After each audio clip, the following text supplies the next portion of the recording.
குருஜி வணக்கம். குருஜி ஒரு கொஸ்டின் உங்கள்கிட்ட கேட்குறேன் குருஜி. திருவண்ணாமலை கோயிலில் அந்த மலை மீது நிறைய சித்தர்கள் கண்ணுக்கு தெரியாமல் இருக்கதா சொல்கிறாங்க. அது உண்மையா குருஜி?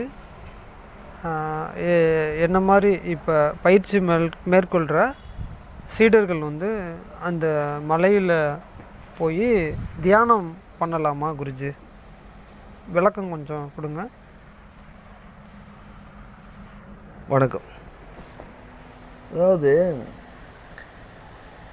சூட்சுமமான முறையில் பல சித்தர்கள் இருக்கிறதா சொல்கிறாங்க இல்லையா? அது உண்மைதான். இது நான் பல இடத்துல இதை அனுபவப்பட்டிருக்கேன். சரி, உங்களோட கேள்விக்கு வருவோம். திருவண்ணாமலையில் போயிட்டு நீங்கள் மலை மேலே தியானம் பண்ணலாமான்னு கேட்குறீங்க. அவர் அனுமதிக்காத நம்ம இங்கேருந்து ஒரு ஸ்டெப்பு கூட எடுத்து வைக்க முடியாது. இதுதான் உண்மை. இதுவும் நான் நிறைய முறை அனுபவப்பட்டிருக்கேன். அதனால் நம்மளுக்கு என்ன வேணுமோ அதை நம்ம ஜஸ்ட்டு அவராண்ட கேட்கணும், அதுக்கான முயற்சி எடுக்கணும், அவ்வளோதான். அவர் அனுமதிச்சா போகணும். அதுக்குன்னு நம்ம என்ன சொல்லுவாங்க, போயே ஆகணும்னு சொல்லி ஒரு கட்டாயப்படுத்தி எதுவுமே பண்ணக்கூடாது. அது தவறுதலாக முடியும். அவர் அனுமதிச்சா எல்லாமே நடக்கும்.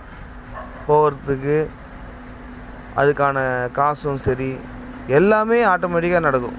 இதுதான் அவர் அனுமதி கொடுத்ததுக்கு அர்த்தம்.